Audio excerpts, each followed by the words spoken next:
Hello everyone, আশা করছি তোমরা সকলে খুব ভালো আছো। আমিও খুব ভালো আছি। তো পিয়া সরকার চ্যানেলে তোমাদের সকলকে জানাও অনেক অনেক ওয়েলকাম, আর নতুন একটি ভিডিওতে জানাও অনেক অনেক স্বাগত।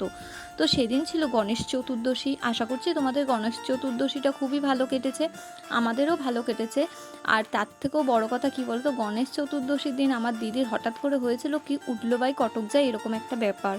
ও হট করে দুপুরবেলা, আমাদের সেরকম কোনো কাজ টাজ ছিল না 12টার দিকে, তো হঠাৎ করে ওর মনে হয়েছিল যে বুনু চল আমরা একটা মাটি দিয়ে গণেশ ঠাকুর বানাই ফোন থেকে দেখে। তো আমি ভাবলাম সেটা কি কখনো হয় বল, আমরা কি আর পাল, বললো চল না দেখি যতটা যা হয়, হয়তো প্রভুর ইচ্ছা ছিল ওর হাতে তৈরি হবে সেই আর কি।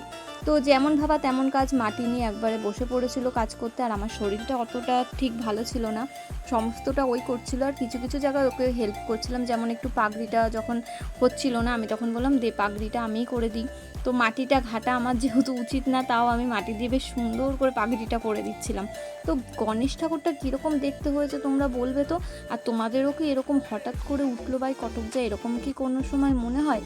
আমার দিদির তো যখন তখন যেটা সেটাই মনে হয়ে যায়, এই মনে হয় এটা করি, ওই মনে হয় ওটা করি, মানে ও একদম মানে স্থির থাকতেই পারে না, যাকে বলে একবারে ঘরের কাজে ব্যস্ত মানুষ। আমি আবার বাবা সেই রকম ধরনের নই, আমি আবার একটু ল্যাদ খেয়ে খেয়েই বেশিরভাগ পড়ে থাকি।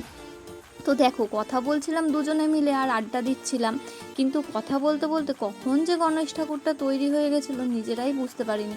আর আমাদের চোখে তো যেন খুবই সুন্দর লাগছে, আর তোমাদের চোখে কীরকম লাগছে সেটা একটু কমেন্টে বলো তো। আর দেখো তো পাগড়িটা পরানোর পর কীরকম লাগছে।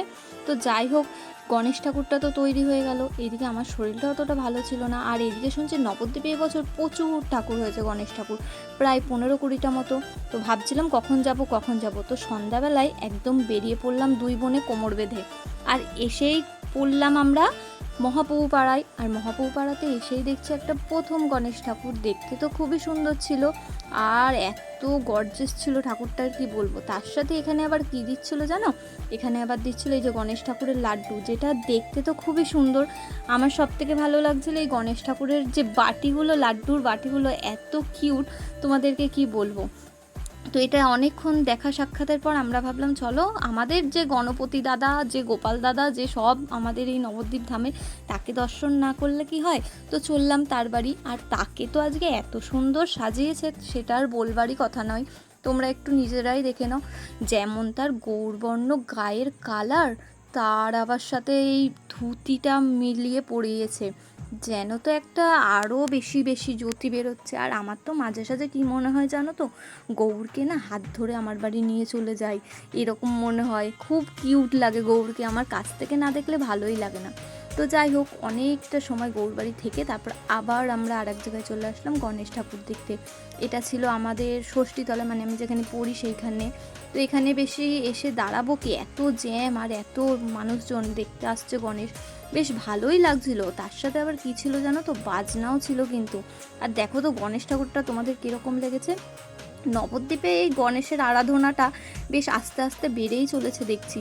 আশা করছি আগামী বছরগুলোতে আরও ঠাকুর হবে, প্রথমে একটা দুটো এরকম করে, এবছর শুনছি তার থেকেও বেশি হয়েছে।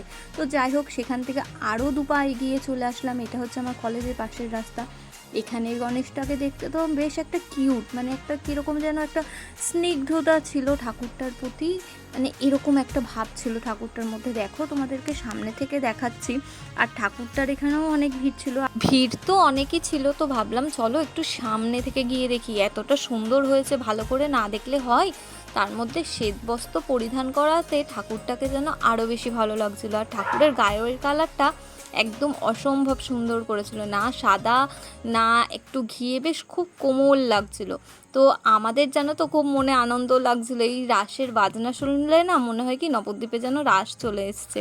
তো সেখান থেকে আবার আমরা চলে আসলাম একটু রাধাবাজারের এখানে, আর এখানে এসে দেখি এখানেও একটা খুব সুন্দর গণেশ ঠাকুর করেছে।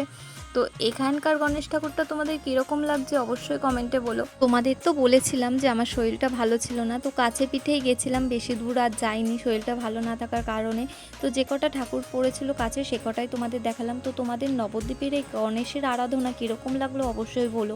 আর আমার কিন্তু মনে হচ্ছে যেন চারিদিকে রাস চলে এসছে, এখনও পুজোই আসলো না। যদিও রথের দড়িতে টান পড়া মানে মা দুর্গার আগমন হয়ে যাওয়া, আর নবদ্বীপের শ্রেষ্ঠ উৎসব রাস, তো আমাদের খুব আনন্দ হয় রাসে। তো তোমাদের থাকার কোন উৎসব হয় আর কোন পুজোতে বেশি আনন্দ করো অবশ্যই কমেন্টে বলো। আর তোমাদের এই ভিডিওটা যদি ভালো লাগে অবশ্যই লাইক কমেন্ট শেয়ার করে দিও। তো চলো তোমাদের সাথে দেখা হবে অন্য কোনো ভিডিওতে, অন্য কোনো ব্লগে। সকলে সুস্থ থেকো, ভালো থেকো, আজকের মতো টাটা।